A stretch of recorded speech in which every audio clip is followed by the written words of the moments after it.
There is no lack of political pundits and commentators talking about the invasion of Ukraine, or the future of the 44 million people that make up the Cossack nation.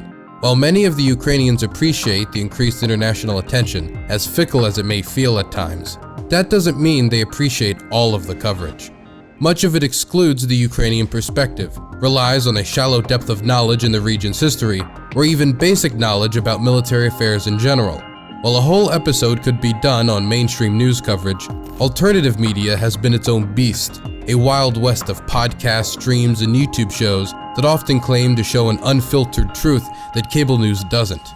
And they have been able to find that supposed truth thousands of miles away from Kyiv.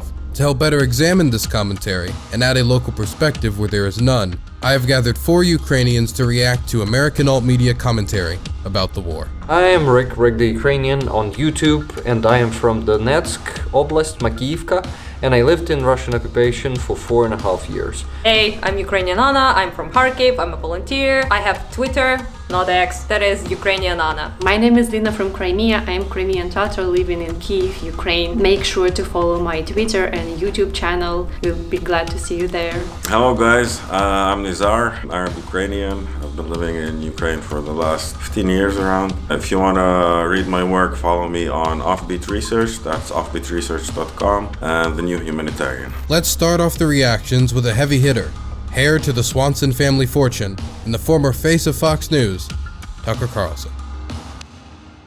One of the ways you understand a society is through its infrastructure, the places where people gather, the places where they go to travel. If you've got a lot of people in one place, it tells you a lot about the people. So with that in mind, we're standing in front of the Kievskaya metro station, and there's a train station next to it. Now, the metro station was built by Joseph Stalin 70 years ago. And the question is, how's it doing now, after 70 years? So we went into it to take a look, and what we found shocked us. Now, that's not an endorsement of Stalin, who was bad, obviously, nor is it an endorsement of the current president, Vladimir Putin. You may not like him either. But it doesn't change the reality of what we saw, or more precisely didn't see. There's no graffiti, there's no filth, there are no foul smells, there are no bums or drug addicts or rapists or people waiting to push you onto the train tracks and kill you. The fuck? No. It's perfectly clean and orderly. And how do you explain that? We're not even going to guess. That's not our job. We're only going to ask the question. And if your response is to shout at us slogans dumber than the slogans we used to call Soviet and mock, that's not really an answer. How does Russia, a country we're told is a gas station with nuclear weapons, have a subway station that normal people use to get to work and home every single day that's nicer than anything in our country? We're not going to speculate. We're just going to raise the question and wait for someone in charge to give us an answer. What is the answer? So we'll stop the lecture and let you take a look for yourself at what the Kievskaya metro station in Moscow, Russia looks like today, February 2024, in the middle of a war. Here it is. In the middle of a war that doesn't affect them whatsoever? For fuck's sake. Bro! Piece of shit. Well, okay, and? Some kind of advertising in Moscow? Yeah, that's dude going to propaganda the Soviet Union. Look at this. Ukrainian вишиванkas though? Well, it's Kyiv based. They are based, you can't lie. Fuck's sake. I don't see any point of making video about Moscow Metro except for advertising Russia. Yeah? Yeah, it's how good Russia is. Yeah, that's what it's about. He's basically... Look at the chandeliers though. No narcos, no No, lads. what the hell man about that? Like, what's different? Huh? No brown people or something? Like, what the fuck? What's that about? I don't understand. And this The same thing. creepy Russian music. I mean, I would say it's Soviet music. My god, they still wear Oh my god. fur coats. Now Lenin, like look, it's the look. 90s. Yes. Of course that... No, I don't want to see that. Shows Lenin. Yeah, censored. Oh, did he smell Lenin in mausoleum? It would also probably smell Okay, epic. What's next? for Tucker. What do you guys think of what you just saw? Giga cringe? I don't know. Like, he's showing a metro station that is I mean, decent looking metro station, but there are like a bunch of this all over like Europe. There are like amazing metro stations in Holland, in Germany, in Prague, in Czech Republic, like all over the place. It's like, I understand that United States might have like sucky infrastructure, and you can say like, why is that? And maybe that's something that needs to be different, I suppose. But like, what's the point? Like, countries at war and has a good metro station. Like, you can apply this to Ukraine, who's being bombed to shit. Like, it's just pure like propaganda nonsense aimed to say like, look, Americans, these Russians, everyone say they're evil and bad, and Stalin they say is evil and bad. But look at the metro station he built. Mwah. That's it. That's basically the video. Like, why are we giving our money away instead of like living like this? I challenge anyone in the world who's ridden any metro station anywhere in the world not to find a story about drug addicts. Yeah. Disgusting smells or something. It's just nonsense. What he didn't tell is that police in Moscow metro can easily put some Ziploc with the white powder in the pocket of your backpack and then accuse you of selling drugs to ask you for some money. Especially if you're Dagestani or some shit. Yeah. Like, it is the history of my friend who was beaten by Russian police because they put drugs into his pocket in the metro. So, wow. It's a pure Russian propaganda, which was ordered by Russian money, it's obvious. But the funniest thing is, and what triggers me, is he says, during the war. Yeah, during the war. Who's fucking bombing Moscow, huh? What Why war? would you show a metro? Soon, yes, in but Moscow. for fuck's sake. We wish, but no. The next one is his segment from inside a Russian grocery store, where he tries to compare the grocery store prices in Russia to the grocery store prices in the United States. Wise. And talks about their full stocked shelves. I'm gonna go first on this one. I have an opinion. Awesome. So a long-standing feature, maybe the longest-standing feature of Cold War propaganda in the West was the Soviet grocery store. No products, no choices, shoddily made things. Oh yeah? And it wasn't actually propaganda, it was real. And you can look up the pictures on the internet if you want. Okay. So we thought it would be interesting to take a look at a contemporary, modern-day, 2024 Russian grocery store 2 years into sanctions. Here we go. To show that sanctions doesn't work. Here we go. No one was sanctioning So Russian food, for fuck's sake. Here, and you get No it one. back when you put the Ashan, cart of course, a sponsor of terrorist state. Fucking bitches still work in Russia, yeah? And not just bring it to your home with a camera. Fuck French. They were Okay. occupied by This is the Yep. grocery cart escalator. This is designed. I'm figuring this out. How are these things impressing him? You don't have this in America? Yeah, like Come on, no hands. He's really brassed. Yeah. he's a good actor. Here is a little bit different. So you're How is like this walking impressing through him? Macy's to get to Whole Foods. Okay, we've gotten to the perfume section to get to the grocery store. So we're gonna try and buy what a family of four would buy every week, and we're gonna see what the selection is, and we're gonna see what it costs. I wasn't that excited when Now, the Russia first is famous shopping for mall its in bread. Crimea opened. Which is one thing I can assess pretty well. The low bread lifestyle sniff. is not swept Russia. Thank heaven, because I mean, look at that. It's fresh He's too. picking up the most boring bread. This is the most ass bread in all of Russia. I like how This is it's the bread you go to buy when everyone has picked through the good bread and you have a hangover and there's nothing else. And you think twice, should I pick up this bread or will it just mold in my house and no one's gonna eat it? I'm not joking, that's the specific bread he's like, I no. don't know if this is sugar or flour. Oh my god, they even put that Bro, it's Russian flour, music. what for the fuck's hell? sake. So we should get it. It's a very good looking package. It's got to be flour, right? Get good look at it's a And this package. is Russian wine. It's from Crimea, which not only Suka. has Oh, the warm Suka, water блядь. table, I don't remember that. is the source of most of the grapes in this part of Russia for Oh, wine. So it's apparently pretty good. Grapes? What a cunt! I forgot that. Cheese puffs. You check out of a grocery store and you've got gum, razor blades, and candy. Actually, they hide the razor blades because we steal them. But these are all seem to be Western products. Really? Mars, Twix, Snickers, Fuck me, dude. Milky Way, Bounty, Gillette, Pulse cough Look, drop, they hide them Mentos. in the plastic boxes So after people all. don't steal them. Pretty non-sanctioned to me, but what do I know? Non-sanctioned on food. Yeah. To Russia was legitimately never angry. sanctioned on food. Yeah. So we were guessing what this would cost. Everybody hears from the United States buys groceries, and we didn't pay any attention to cost as we were just putting in the cart what we would actually eat over a week. And we all came in around $400, about $400. It was $104 US here. And that's when you start to realize that ideology maybe doesn't matter as much as you thought, corruption. If you take people's standard of living and you tank it through filth and crime and inflation, and they literally can't buy the groceries they want, at that point, maybe it matters less what you say or whether you're a good person or a bad person. You're wrecking people's lives in their country, and that's what our leaders have done to us. Oh, you can't turn people's lives in their countries. The heart of evil. American What things cost and how people live, it will radicalize you against our leaders. That's how I feel anyway. Radicalized. I mean, I just can't believe how blatantly stupid this is. You're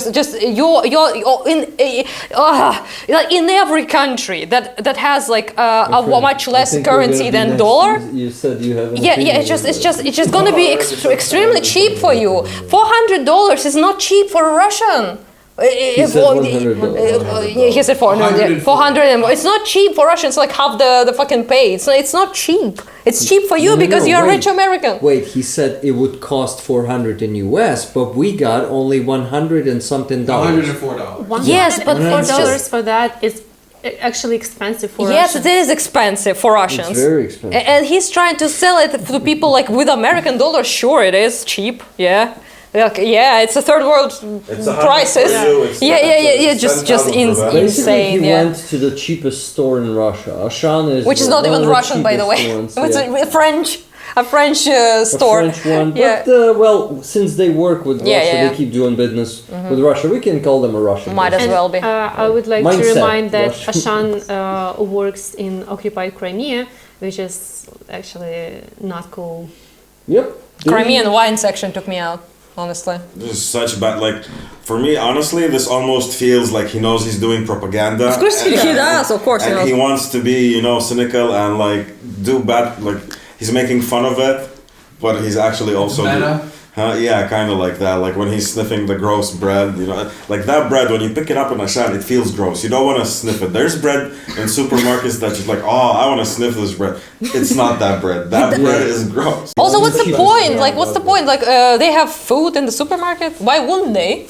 Like, nobody makes claims that Russia they sanctioned them to starve them to death. No one was sanctioned in Russia on food, guys. Not a single fucking sanction. We just don't support the businesses who work with Russia, like Auchan, here in Ukraine. Okay, so I want one more Tucker Carlson moment, and it's less of a moment because it's a 20-minute interview, which we're not going to watch. Thank you. Thank you. Blast. But I just want, I don't know if you guys know about the Russian outside of Vladimir Putin that Tucker did interview on his show. Dugin? Yes, Aleksandr Dugin. Oh, yeah, I know that. Interview with Aleksandr Dugin. He justified the annexation of Ukraine, saying, Ukraine as a state has no geopolitical meaning. It has no particular cultural import or universal significance, no geographic uniqueness, no ethnic exclusiveness. Ukraine represents an enormous danger for all of Eurasia, and without resolving the Ukrainian problem, God, he was like that close to saying the Ukrainian question, the Ukrainian problem, it is in general senselessness to speak about continental politics. Basically, what he's saying here, in his mind, it is essential to conquer Ukraine before you could carry out the rest of the Eurasian dream. That Ukraine would be one of the first essential steps in creating this Eurasian empire. He says this on chapter 5 in the chapter The West's Threat on page 367. It is generally important, Dugin wrote, to introduce geopolitical chaos within the American daily experience by encouraging all manner of separatism, ethnic diversity, social and racial conflict, actively supporting every extremist dissident movement, racist sectarian group, and destabilizing the political processes within America. So, who is Aleksandr Dugin for the unassuming, for the person who does not know? He is the main ideologist of Russian fascism. Russism. Yeah, basically, yeah. He is. It's crazy that Carlson interviewed him. It's like really glorifying the Russian fascism and trying to sympathize it. It's crazy. He's the de facto Russian fascist philosopher, because like, if you ever read his dribble, it's insanity. It's just nonsense. It's every type of conspiracy theory, kookiness, and like, you know, borderline psychopathic. And he just kind of became this, you know, fascist ideologue because there's no one else, because they're so broke, they have nothing, that this is what they end up with. He was also like the ideologue of the Russian supremacy idea, of the domination of Russian people over other people, and also ironically one of the main people who are like how to destroy the West and United States and, you know, pull it apart from within, sow division inside it, and, you know, like people like Carlson do for money. Great. So that's kind of guy we're dealing with here. Let's go. He also said that the Ukrainians should be genocided, by the way. That's the only way to deal with us. Dugin. So I don't know, like it makes me sick. Yeah, one last question on this. Do you think that would you ever trust Tucker Carlson to interview somebody? Like, no. Be either A, prepared for that interview, or B, ask tough questions? It is so complimentary. Like, I can expect it. I mean, he did get paid, obviously. Interview. Yeah. After he sniffed that bread, I don't know how Bread sniffing is, you know. Guys, I think $1 million or 2 would be enough to make him sniff something else too. Oh, jeez. Okay, we're going to move on away from Tucker Carlson. We're going to go to a show that's not just right-wing. It is a show called Breaking Points, which has a left-wing host and a right-wing host.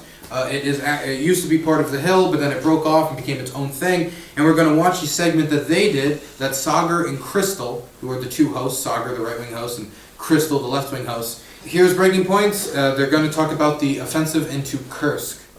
This is right after it happened. Great.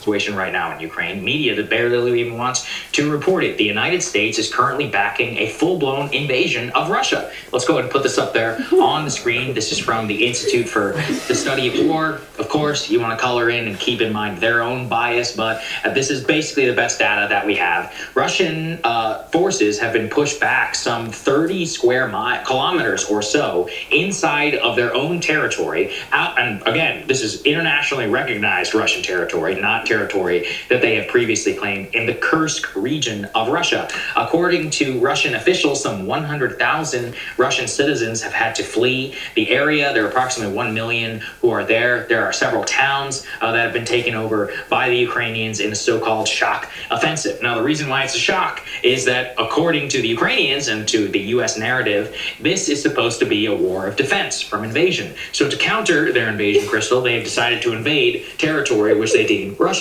Now, philosophically, I don't really have a problem with this. Of course, whenever you're in a war, you should be doing whatever you need to. The issue is not what the Ukrainians are doing. It's the fact that U.S. NATO weaponry is being employed to literally invade Russia. And when we flip it around and we consider what it would look like here, this is not disputed territory. This is internationally recognized. Excuse me? An invasion. What about that is literally the justification for every dollar of the hundreds of billions that we have shipped to Ukraine is to defend against this invasion. And then just consider, can any great power nation sit there and tolerate an invasion of its own territory? If Mexico invaded, even up until the city of Laredo or El Paso, would we tolerate that? No. We will bomb them back to the Stone Age, as the the sayings go. They're doing that though, let's be fair too. This has also demonstrated the tremendous problems with the Russian military, that they haven't been able to immediately push this back. Put this up there, for example, on the screen. The Financial Times reports Russian reinforcements have failed to push back the Ukrainian incursion. The 6th day, President Zelensky has openly acknowledged taking the war to Russian territory. And there is no doubt, Krystal, that this is 100% with the backing of the United States of America. And given Joe Biden's decline that we just talked about at length, is he even in charge here? I don't know. Like, it's the juiciest bit, in my opinion, is this: how many times he's highlighted that this territory is Russian and not disputed. So my question is, what is disputed, huh?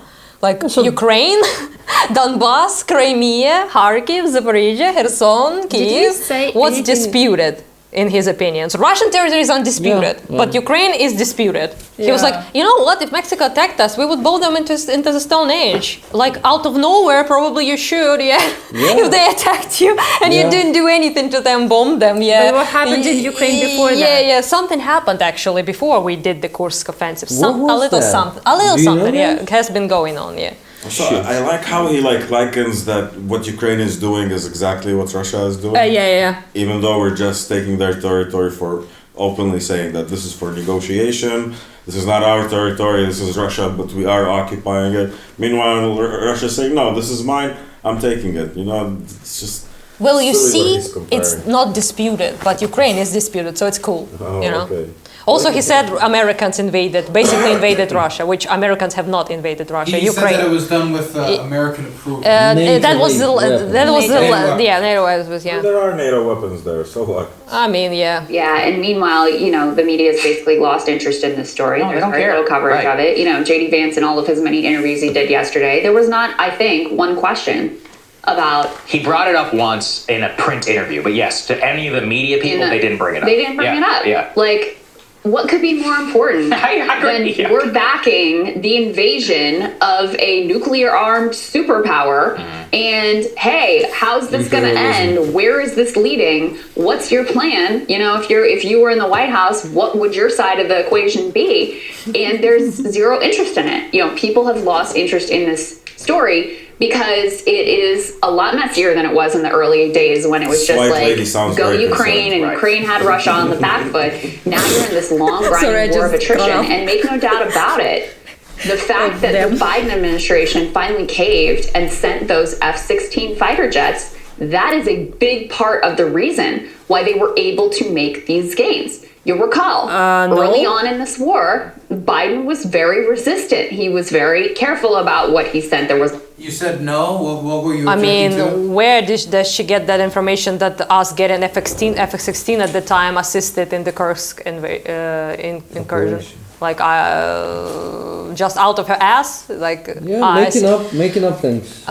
Basically, what this does is like showing, you see, we gave them planes, which they didn't at that point to use them that much. Actually, they were not the ones who gave us planes. They didn't give fucking permission to give them. They didn't even give us the planes, but that's a whole other thing. It was Holland was the one.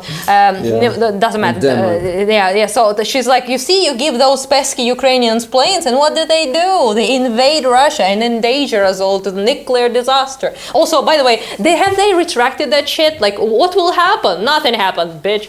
Like, literally nothing happened after we... They pretended it didn't happen, that's what happened. Oh, okay. They pretend there was this makes me irrationally mad. Suja in, the part of Russian territory. Suja is not the part of Russia. They pretended that. Oh, yeah. That's it. This is the same crew, so this is Krystal and Saagar again. So this time they're reacting to a Ukrainian missile strike in Crimea that was intercepted, and then it hit the beach, and then it injured some civilians, and it even killed a few civilians. And their reaction to it was to accuse the Ukrainian government of deliberately targeting civilians with U.S. weapons. And doing war crimes, Horrible Ukrainians, how could they do that? Yep. Harry, at a civilian beach in Crimea that, according to the Russians, killed women and children. Now, we'll see, the official death toll and all of that has not yet been released. However, we do basically have confirmation from the Russian and the Ukrainian side that such a strike did happen, which we will get to. It immediately invited strong condemnation from President Putin. Let's put this up there. He says that Russia, quote, knows perfectly well who was behind the Ukrainian attack on Crimea, and it was not Ukraine, then threatening retaliation against NATO assets all across Ukraine that are there to, quote unquote, training and equipping. Now, one of the ways that you're able to confirm that such a strike happened is that the Ukrainians are bragging about it. Let's put this up there. And let's really spend some time on this. So this is from an head of office of an advisor to the office of President Zelensky. Here's what he says. And he says it in English, so let's be clear about who this is targeted to. There are not and cannot be any beaches, tourist zones, and other fictitious sites of peaceful life in Crimea.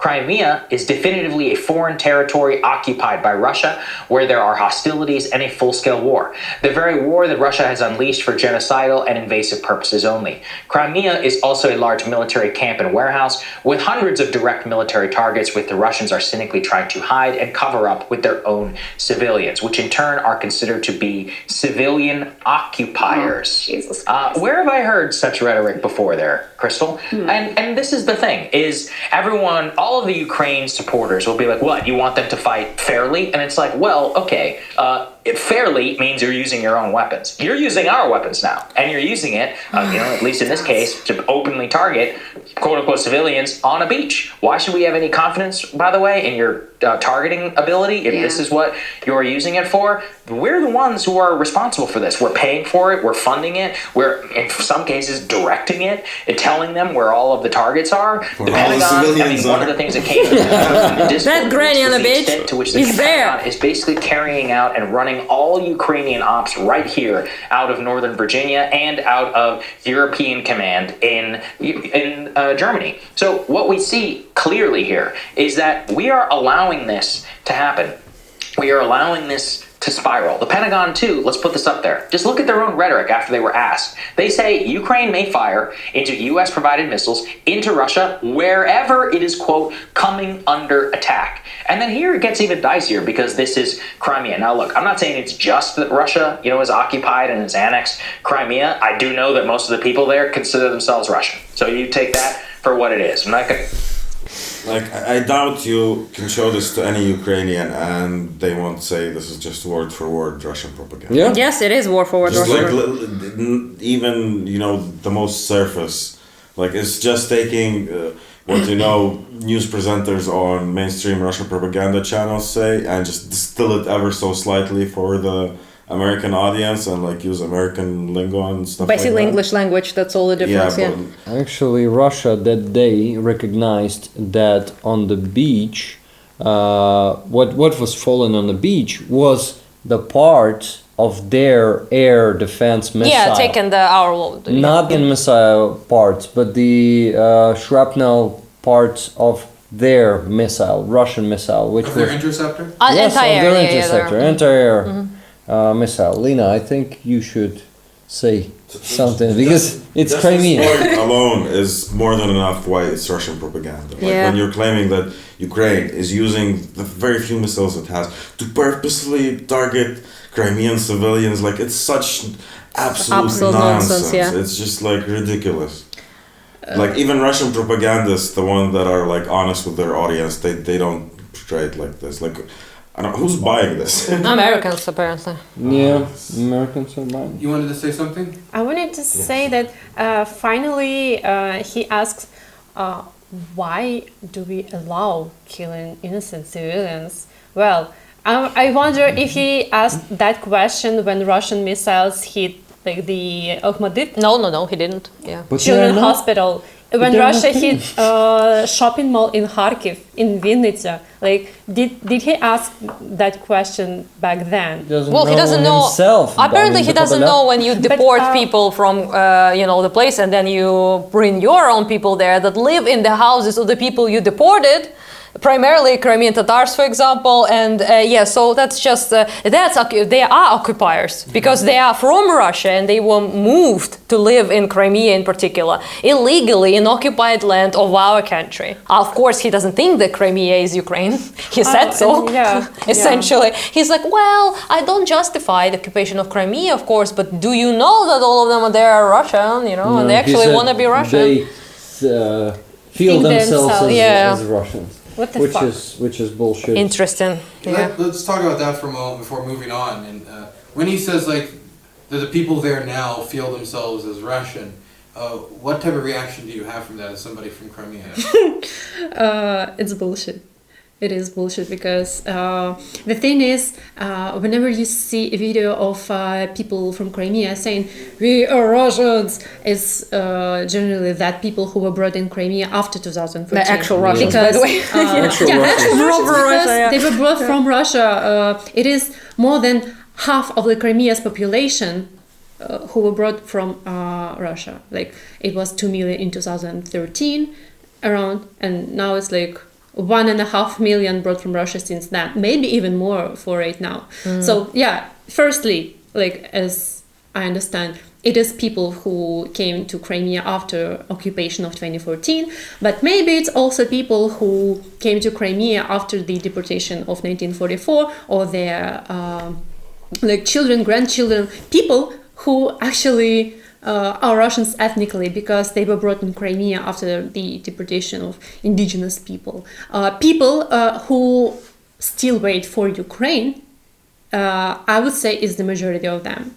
Like they're just afraid to speak out with their position because they would be either imprisoned or killed or missed, so they just don't speak out. Like you cannot go on the central street of Simferopol and ask someone, do you wait for Ukraine to come back? And they will say, yes, of course I do. The next day they're in prison. Or in a ditch. Or in a ditch. Right. We're going to move on to Tim Pool. We're just going to start with some clips, and then afterwards I'll tell you something about Tim that was recently revealed by a DOJ investigation. But we're going to start first with some clips from Tim Pool. Tim Pool used to work for Vice News. He most notably did some reporting on the Wall Street protests and also from the hotel room in Libya. And his own podcast now is quite sizable. It's probably one of the biggest podcasts in the country. And he had multiple podcasts with hundreds of thousands to millions of viewers coming to watch his show. And while doing that show, he was able to get U.S. Congress people and senators and candidates to come on and talk with him and engage with him because of that audience.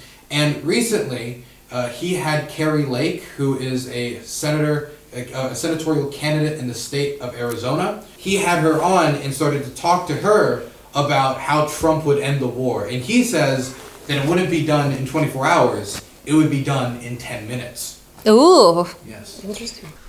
Was wrong when he said he could end the war in Ukraine in 24 hours. He's completely wrong. He'd end it in 10 minutes. In 10 minutes, how would that be? He'd get on the phone. As the moment Trump becomes president, he's on the phone with Putin, he's on the phone with Zelensky, and he says, stop fighting, we're going to talk. The fighting stops, the war's over. Now, of course, so simple. In a literal sense of conflict, the moment Trump's elected, the fighting stops. And from that point forward, the fighting will never resume. That is the war being over. The guns stop firing, like a Formally miracle. declaring an end to hostilities will take 24 hours. Okay, fair point. But I think the issue here is, do you want Ukraine to win the war? What does that mean, winning the war? How do you ever really win a war? Everybody dies and then the fighting stops? No, Russia doesn't genocide us. Are you fucking dumb? There's this globalist push, and this war really would accelerate that push, unfortunately. And so if we get Trump in charge and we stop that march toward a globalist kind of future, what do they call it? They're trying to change the word. Globalism is really communism, in my opinion. They say that's anti-Semitic to call it globalism now. And it's like, what? It just means people who are in favor of a one-world system of governance. Yeah. That's nothing to do with your race. I think he ends it in 24 hours as well, and I think you're probably right, before he even takes the oath of office. Hostilities cease. I bet the moment he gets, as soon as the results come in on TV, so in fact, Trump was wrong, it's going to be negative 2 months. The results come in saying Trump is president, Putin immediately says, get me in touch with Trump's people. I bet Putin says it because he knows that he's going to get a little bit. Ukraine knows the fighting stops, and they're going to say, okay. What a way to end it, though! Brilliant. Delusional. Yeah, that's so stupid. I don't even know what to say. That is the definition of the word delulu. Delulu, yeah. Delulu. Dylan, I haven't seen this one. Yeah, no, I haven't seen it. I don't know, he changed my mind. You changed your mind? Yeah, like I wanted Ukraine to spend all of America's money and like destroy all your weapons and stuff and like, keep the biolabs running. Yeah, and, like, so Trump now becomes the a president. baby scream juice and all that. And I listened to him, and now I'm a believer. I believe when Trump is gonna get elected, there's gonna be a big Trump halo in the sky, and like the guns are gonna stop firing, and the war is just gonna end. You're gonna say okay, yeah, like you said. You're And just they're gonna say okay. okay. Changed my mind. Okay. Yeah. Well, I think that's like a great example of American exceptionalism. So brother like is obsessed with like the idea of Trump deciding literally everything in the world, which I'm sad to say is not how the world works. But also is this kind of faith is like almost religious if he actually means it. I don't know if he means it, but if he does, yeah, it's pretty fucking epic. Just how of a cultish mindset that person has. Pretty epic, yeah.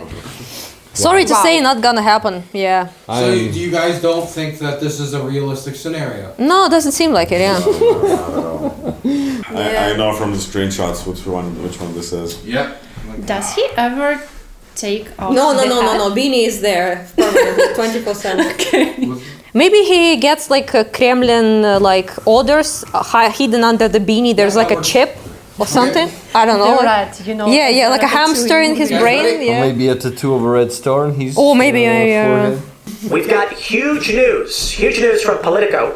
Ukraine's incursion into Russia could change everything, Mark Kelly says. This really set Putin back on his heels, he said of Russia's president. It really depends if China is ready to engage, to take Taiwan, and they want to go to war.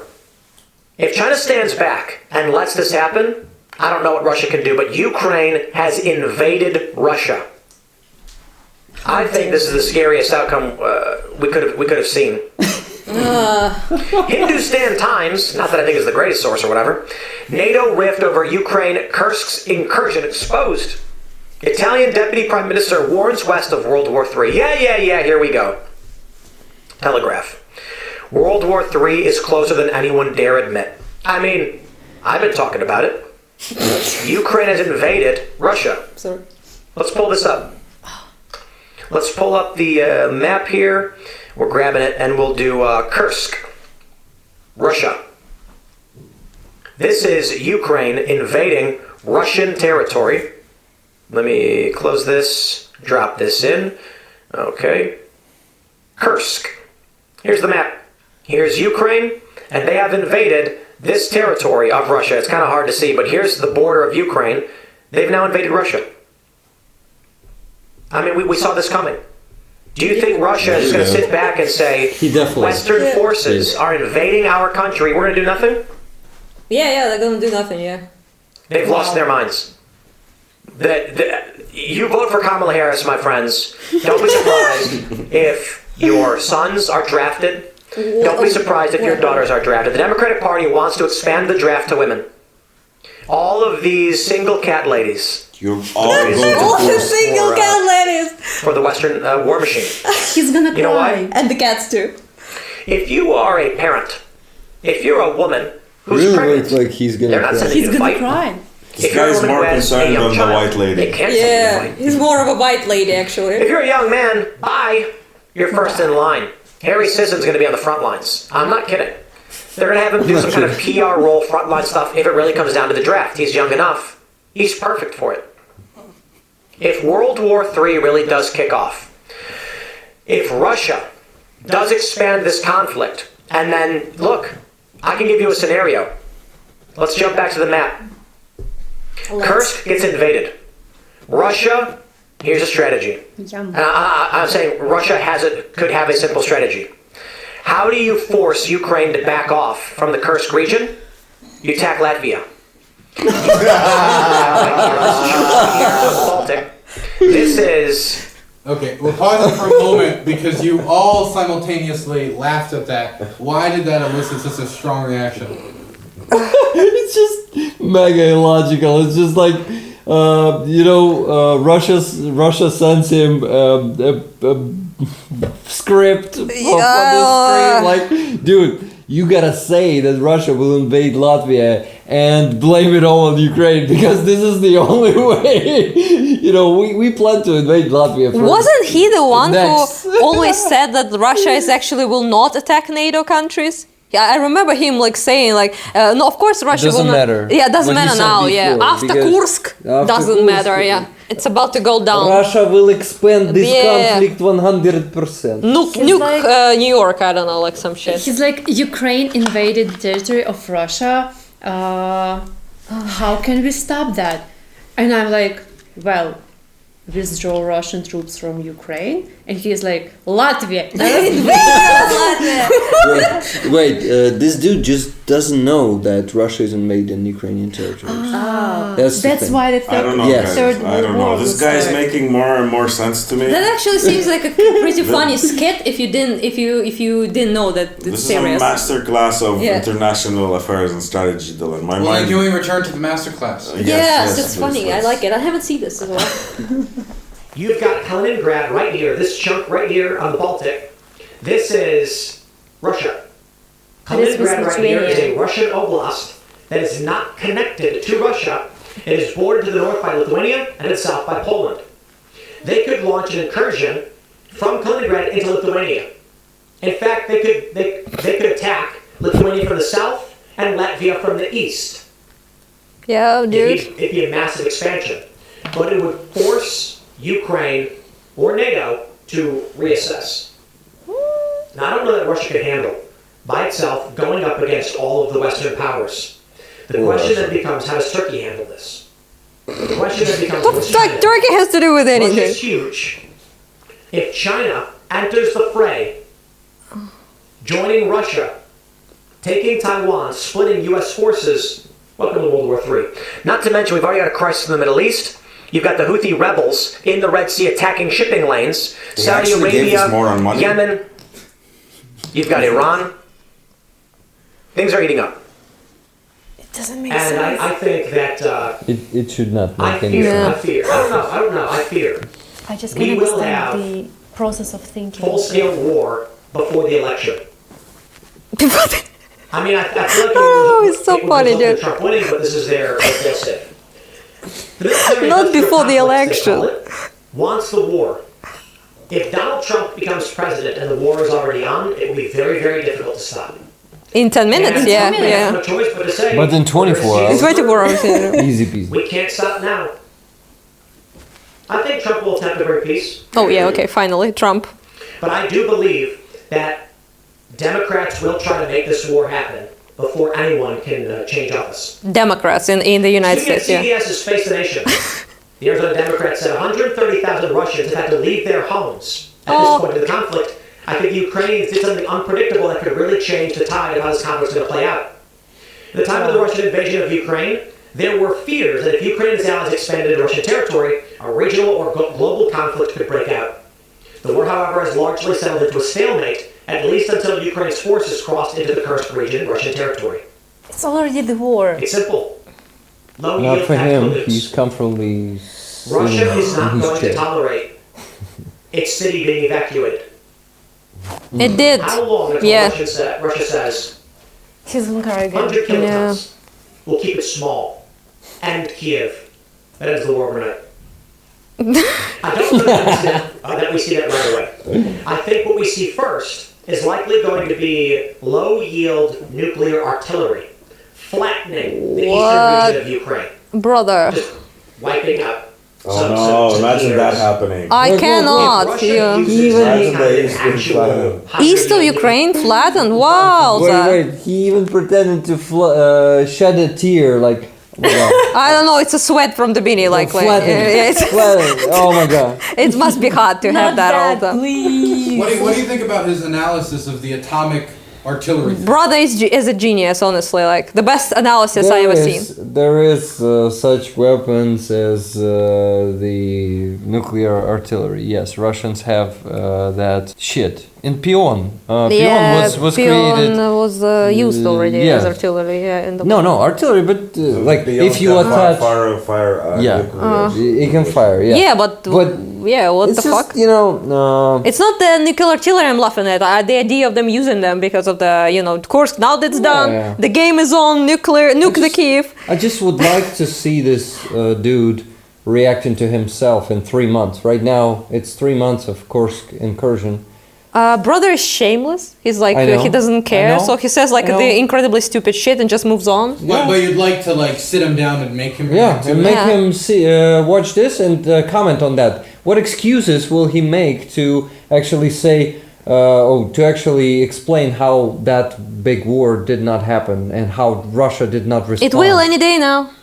Any day I now. don't know, guys. I'm convinced by him. I'm gonna. We lost Nizar to this I'm genius. afraid of nuclear strikes now. I'm gonna. I love how he's like, Russia is about to, it's delusional obviously, but Russia is about to, going to invade this and that, and they're going in China, and everyone is going to wage war, but it's the fault of the Democrats in the United States. Yeah, guys, what if Turkey invades China or something? We can already. Well, what did you guys think about that focus on the Democrats? Well, it's always the Democrats, first of all, and second of all, it's the purpose. He's just shifting. She's doing fear mongering of the nuclear World War III, whatever, just to say, let's see how bad the American Democrats are. Vote for Trump. Yeah, but when Trump comes to power, he will peace in 24 hours, 10 minutes, whatever, 10 seconds. I don't know. Basically, all of this Two phone calls. The war is ended. Yeah, it's so kind of like blatant, kind of like embarrassing to be honest. If Russia uses any kind of actual higher yield nuclear weapon, then it's World War III and they know it. But I don't know that it matters anymore. This is psychotic. Ukraine is the enemy of this country. Ukraine is our enemy, being funded by the Democrats. I will stress this again. One of the greatest enemies of our nation right now is Ukraine. They are expanding this war. Don't get me wrong, I know. You've got criminal elements of the U.S. government pushing them and guiding them and telling them what to do. Thank you, Dylan. Ukraine is now accused, a German warrant issued for blowing up the Nord Stream pipeline. Triggering this conflict. My favorite Ukraine is the greatest threat to this nation and to the world. We should funding financing, pull out all military support, and we should apologize to Russia. Vladimir Putin's a bad guy. Oh, Not a good we should apologize. But for what reason are we now allowing Ukrainian forces to invade Russia? Russia's only recourse if they lose the Kursk region is going to be just carpet bombing Ukraine. Oh, not the carpet bombing of Ukraine! No. You know, they're gonna start. It is kind of funny, guys, but Dylan told me before this that this dude has the biggest hundreds of thousands and even millions of people watching him. And actually, I think they believe him. It stops being funny when you think about it that way. It's not fucking funny at all. I love that he brings up Nord Stream pipe. That dude is enemizing, like, he makes Ukraine an enemy. He says the biggest enemy of the country. Starts screaming, like Hitler. He hits the fist of the Nord Stream pipe. Is just hilarious. He's like said that started the war. So Ukraine started the war by blowing up the pipe. It doesn't matter that it happened 6 months after the full-scale invasion. So the timeline is just epic with this guy. It's like, also I kind of like how scary he makes us seem. That's probably great for us. The first time Ukraine makes Russia taste its own medicine, it becomes a huge tragedy. Ukraine is the greatest enemy. Lena, but how are we allowing Ukraine to do this? Allowing Ukraine. But have you thought that this will provoke a carpet bombing? Oh no! Oh my God! Not only the carpet bombing from Russia. Just not the bombs, like 100 bombs per day in the region. No. What if 1,000 bombs attack us after that? I don't know what we will do, Dylan. What we will do? Kharkiv was not bombed for 70 years now. Yeah. Dude, it was fucking bombed every day for the last 2.5 years. I don't know what to do, honestly, with this. Like, I'm afraid now, officially. Yeah. I really hope that people who are watching him have at least, like, some kind of similar reaction with us. No. I don't want to believe Lena, that they watch it and they're like, the guy makes sense. Yeah, they do. They do that. Yeah. I can imagine they do that. You can go look at the comments if you want. Don't do that. Don't do that. Dylan, you're corrupting you're just ruining Lena's hope. It's like wait, Dylan. Do we want to talk about the fact that he also said it for Russian money? All of that. Like, of course. It is a little bit important, I think. Maybe you. Basically, what happened is the DOJ came out with an indictment about a month ago, and what the indictment said is that through employees of Russia Today, the Russian government had funneled about $10 million through subsidiary shell companies in the Czech Republic and the United Kingdom to an American company that was organized by Lauren Chen and another person by the name of Donovan that ended up recruiting Tim Pool, Lauren Southern, Benny Johnson, and some other American commentators, and Dave Rubin, and gave them tons and tons of money, and also funneled them pitches for content and ideas. Tim Pool made hundreds of thousands of dollars from this company over about a year from when he was working with TENET Media. I believe also at the time, TENET Media employees were asking them to cover things like the Moscow terror attack and say that it was possibly done by the Ukrainians, which Benny Johnson, one of their bigger creators, did in fact do. So Tim Pool, through this company, which got funneled through shell companies, got money from Russia Today. He says he did not know he was getting that money. Sure, buddy. All of them say that they did not know they was getting that money, and the DOJ does say in their indictment that a lot of them were tricked, and they think he was possibly tricked. Poor guys. This genius was tricked? The way Actually, I believe he was tricked now that you mention it. Yeah, it was like... So we're going to go to the last person, and that last person's name is Jimmy Dore. Jimmy Dore is a comedian in the United States. Well, you know, he calls himself a comedian in the United States, and he used to be on The Young Turks, which is another alternative media, liberal left-wing platform, but then he left them, and then he broke with them on a few ways, ideologically and otherwise, and he considers himself a staunch populist and very anti-establishment, and he questions the establishment a lot when it comes to this war. And we're going to start with him on a really popular conservative podcast, the PBD podcast, which gets quite a lot of viewership, and that he was invited on, and to see a supercut of certain things he said about the war. This is a war that was started and provoked by NATO and the West. Zelensky ran on peace, but he didn't do it. So why? Because he got threatened by NATO and the ultra-right Nazis in Ukraine. The Nazis. And so they threatened to kill him. He knows he's a dead man if he does a peace deal with Russia. So that's why he won't.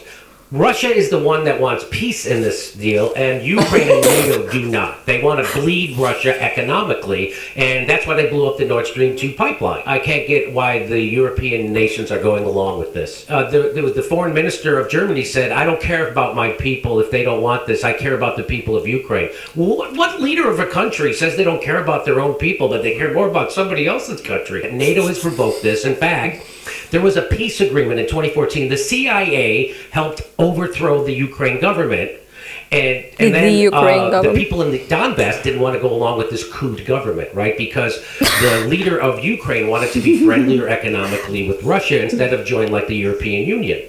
And that they couldn't have that, right? So that's why they did a coup, and the people, the Russian speakers in the Donbass didn't want to go along with that coup. The Russian speakers kind of wanted to break away. All the Ukraine points. Government started Hitting all of them. the Donbass. And so they had a peace agreement called the Minsk Agreement, and that was supposed to give them independence. They were supposed to have their own elections. No. They were going to stop shelling them. They never did. They ended up killing like 14 or 15,000 people in the Donbass. Merkel, the former prime minister of Germany, just admitted that the only reason they did that peace agreement was to give Ukraine enough time to build up its military, so when they finally did provoke an invasion, which is what they did, that they would have a military ready to fight Russia. And so people don't know this is what happened. And so they just think that one day Putin woke up and said, I want to go invade Ukraine because I'm a maniac. And they think that he's the bad guy. They think that he's acting rationally. We always knew he would do this. In fact, we were counting on him doing this. That's why we did what we did. And they don't know that Ukraine ramped up their bombing right before the war started last year. They doubled their bombing. They were really trying to provoke it. That's pure garbage. Yeah. And Russia would rather have a peace agreement. The rest of the world would rather have a peace agreement. Not NATO, not Joe Biden, not the military-industrial complex. And so that's where we are. It feels like I just watched Russian TV, Solovyov TV or some shit. Yeah, if you want to listen to this person, just don't bother. Just listen it straight from the source, because it will be it will be a lot funnier, because Solovyov at least makes a theater performance.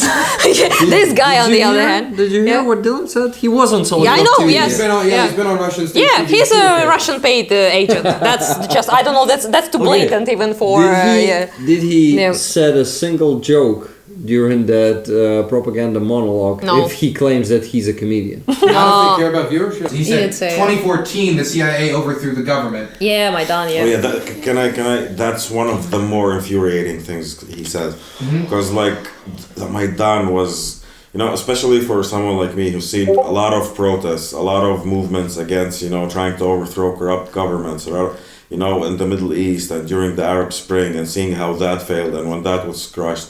Seeing the revolution in Ukraine, like, it was something truly inspirational, truly awe-inspiring.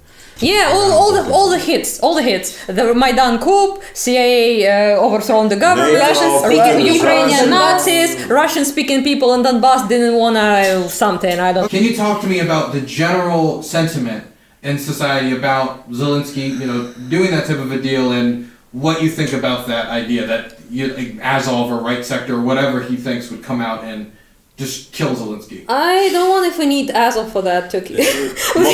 Everyone else would also be on his ass. Most Ukrainian people would feel betrayed if Zelensky suddenly went off and made a peace agreement. The vast majority of the people would oppose it, and you would instantly see it in the streets. Ukrainians, like, you wouldn't even have to talk about it. They'll just fucking go outside everyone and go dethrone him, because, you know, it's not Zelensky's war. It's again Russian propaganda narrative. They basically paint this like Zelensky is like a puppet of the Western whatever, like United States, CIA, whatever, right? And Ukrainians are just like stupid ass sheep people who don't know what they want, and they just they just want peace, and they actually love Russians. But all those, but Zelensky and evil Nazi dudes, they are against Russian-speaking people. Yeah, Russian people there speaking are people. Actually, no Ukrainian people at all. Yeah, because Russians and Ukrainians are one people. He mentioned the Russian speakers of Donbass. I'm a Russian speaker from Donbass, for fuck's sake, and I never wanted Russia there. And I would say 10%, 10 to 15% really wanted Russia to come. And they were brainwashed by Russian propaganda before that for years. But 10 and 15%. What type of propaganda? Where were they getting this stuff from? Russian TV. Russian TV was everywhere. Russian TV was infiltrating Ukrainian TV also, and they were paying tons of money, just like they do these days, to put that propaganda out. And just like this dude is spreading the Russian propaganda narratives, they were doing it non-stop for years on Ukrainian television. So 10 or 15% who wanted Russia to come, they don't represent all of us. By the way, even the 10 and 15%, from my experience, I know people who were like very from Melitopol. Yes. They were like, no, we're Ruski. And I asked about those peoples, where are they now after, they don't want Russia anymore. Also, by the way, pro-Russia after Russia arrives. There's a lot of, there's 15% is, there's about 30% of ethnic Russians as well in Russia, or in Donbass, sorry.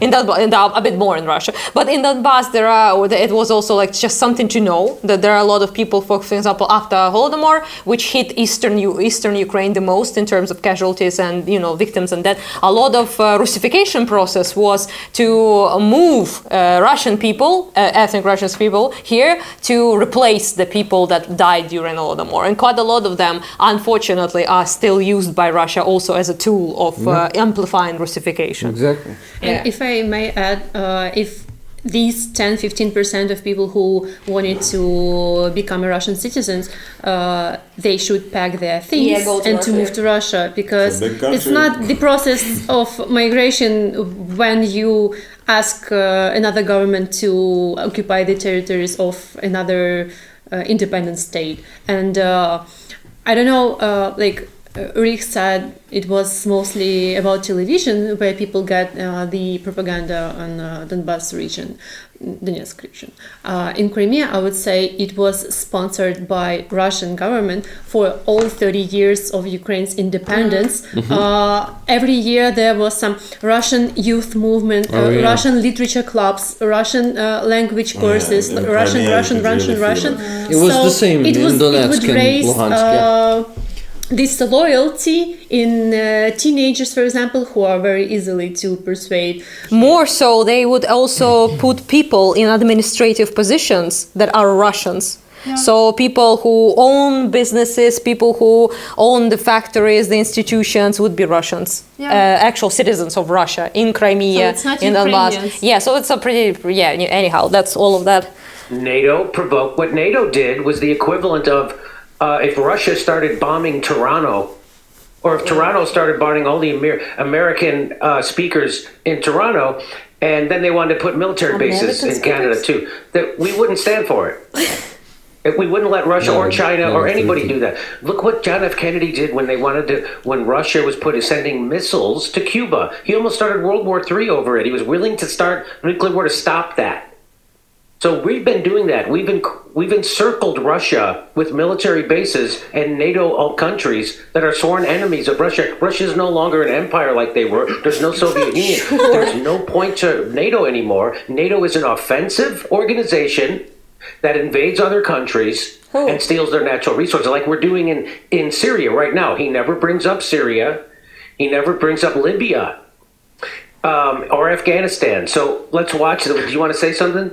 But Jimmy, isn't it best that we defang Russia militarily?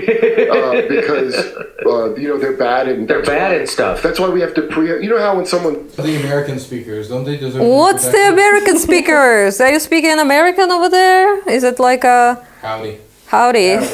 Y'all.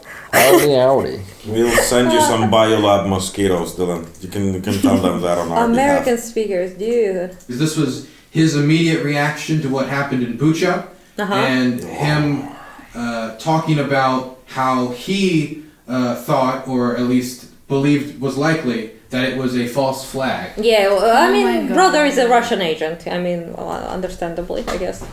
Max Blumenthal from the Gray Zone letting you know that these reports of war crimes committed by Russia and Bucha, they sound a lot like every other false flag bullshit. That's what he's saying. It sounds like it. It sounds like it contains suspicious details suggesting a pattern of information manipulation aimed at triggering Western military intervention. Why would you believe it's a conspiracy just because every war historically had a fake conspiracy to trigger the intervention? Right. Okay, that's a bit unhinged, honestly. To see them especially laughing about it is just insane. I mean, that's denialism. It's what people do. People deny all sorts of shit, like Holocaust. People deny all sorts of things. It's nothing different here. It's just their job, I suppose. Nazis like to deny Holocaust, right? Yeah. It's just, I don't know, like pretty cringe. Don't know what else to say. When stuff like this happens, how much damage do you think it does when early on, during the early reports, before the picture is clear, we've got these narratives coming out that, it's all probably nonsense anyway? A lot of damage, probably. It sells it to the people who want to believe in it. Like I've had relatives die in Bucha. We had relatives who were occupied by the Russians. We were on them on the phone. We heard how it progressed and got worse and worse every day. And then, we lost all contact. And only after the village was deoccupied did we know that they were tortured to death and buried in a shallow ditch. And I've talked to people who follow these guys, and you're having someone who's actually from the ground telling you no, it was real. They refuse to believe it. So there's a lot of damage. They just need something to listen to and to latch onto. I think reality has absolutely no influence on these people. Yes. This is one of the most documented war crimes in history. The amount of the entire war is in Ukraine right now. The terabytes and terabytes of just surveillance footage and all of the footage that is out there. There are footages still trying to deny it. Of people being shot in the back. It's really damaging because if someone hears from a trustful resource, it's nothing. Maybe they would not put any effort into trying to get to know what actually happened over there. It's I don't know, so inhumane, so cruel. Inhumane and cruel. Do you think that he knows? What a person like that thinks about themselves, I wonder. Covering up, I think they try to lie. I think they try to buy it themselves. Maybe that's a bit easier. It helps believing the lies. When you're selling something this repugnant, this vile, it's hard to swallow it yourself. Shitty life, dude. I don't know. To be Jimmy Dore. This is the last clip, and he's talking about Mariupol, and he's he's with another person by the name of Jackson Hinkle, that Hinkle. Hinkle. Yeah. Hinkle Twinkle. Anyway, he's with Hinkle, and they're talking about who is the legitimate mayor of the city before a hospital bombing is referred to, where a bunch of hospital equipment was destroyed, and he reacts to that. I wanted to play this as the final clip for Jimmy. Thanks, Dylan. Ukraine's health ministry said it has limited access to information from Mariupol, but has conducted testing in Ukraine-held territory and not uncovered any cases. The Ukrainian mayor they cited is about as much the mayor of Mariupol as Juan Guaido is the president of Venezuela, by the way. So the real guy is this guy. Is the Russian-appointed mayor. He's the real mayor. They will cover this. They, Russians, destroyed our infectious disease hospital with all the equipment and killed the doctors. Bro, that's disgusting, honestly, yeah. Oh. Did Amber Heard write this article? This guy is a same war criminal as Russians. He basically joins the war crimes when he does that. When he's spreading Russian propaganda and laughs at Ukrainians being killed. Approximate number that we can't tell because Mariupol is obviously occupied and and they don't allow any international organizations there to actually make some sort of, but many approximate numbers like 70,000 to 100,000 people were killed there. So that's what the person is laughing here at. So make your own, I guess, points here. I wonder if he tried to watch 20 Days in Mariupol movie. I don't think so. It's not a lot of things to laugh about, and it's like so. This is a soulless ghoul. This person, it's a ghoul essentially. It's not a human being. Yeah. So I don't know. Like I'm just frustrated. How can you laugh at people's death in Russian-occupied Mariupol when, like, everyone have an access to footages of how Russians like committing genocide? What's here to laugh about? Most people in the West don't consider it, by the way, genocide. No, this is these guys' jobs. They get paid to laugh at horrible things. Yeah, that's a performance. It's a performance. It's like have you seen Solovyov or people like that, like doing basically like a theater performance? But it's It's like just Solovyov was actually back in the days used to be a theater performer, and he was good at this. And he keeps doing this. You Americans have a really beautiful thing with freedom of speech. It's really sad how you choose to use it. Burn. Unironically true though. Russia just abuses your freedom. That's a good ending. Okay, final thoughts. Today we did not show you something that is representative of the entire American media spectrum, but these people do reach millions of people, and they do rely on them for not only news about the war in Ukraine, but news about other things. After watching some of this commentary online, do you think there is a problem with Russian propaganda making its way into the American media sphere? Are you for real right now? It is a huge problem, and actually, like, if anyone watching us has thoughts right now, how can I access like the truthful information about what's happening in Ukraine? Please follow English-speaking accounts from Ukraine. Like everyone sitting on this couch, we can recommend any trustful resources because everything they said, it is really like pure Russian propaganda in English language. Like it is the same thing Russians have on the Russian TV, but in English. Well, guys, Russian propaganda abuses your freedom of speech. Unironically. It owns your media space, like maybe half of it. Not all, of course, because there are also some reasonable voices. By the way, follow Dylan Burns. He's an awesome, reasonable voice. He's here in Ukraine. He sees what Russians are committing here with his own eyes, and I don't know. It's just outrageous, but also tragic how Russia owns the media in the US and basically can spread their propaganda to, in the end, enslave many other countries. I will only say that it is pretty pathetic, but also sad because.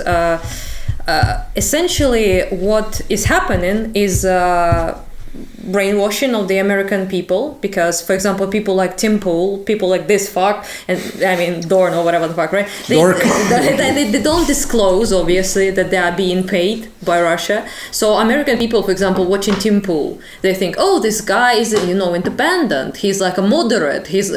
Tim Pool says he's not like obviously he's a Trumpist, but he says he's not. So yeah, it's basically they're being sold this as like an independent media, yeah, and it's something that traditional media will not tell you, right? And I, as an independent thinker with opinion, will tell you. But essentially, what you're getting is not independent media. What you're getting is Russia Today in English. Yeah. So I don't know. It's up to you guys whether you are comfortable to being abused and by literal Russians who are laughing at your expense, I suppose, for you eating all of this up. Doesn't seem American to me. Not very eagle freedom vibes. But I don't know. It's up to you whether you want to eat this junk or not.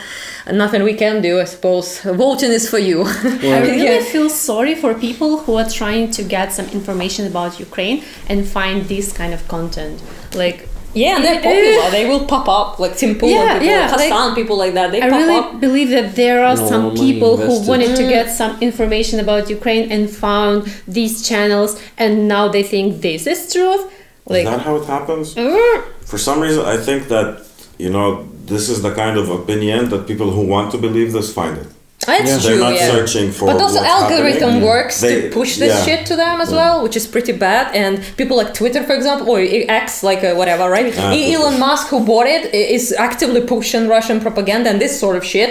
As he will point an exclamation point and be like, what's your guys' thoughts on Musk? Oh Jesus, let's not go 1 hour. His second name is Muscovite. Yeah. Not Musk, okay? Please use the right version. Yeah. So yeah, that's my opinion in the sense that it's very sad that how much of this have been filtered towards. I was shocked in 22 actually when I started watching, and I was watching literal Russia Today in English, and I was like, what is going on? On Fox News when Tucker Carlson was still there and stuff, and I was like, well, damn, infiltration is real, I suppose. Though it's not all that bad.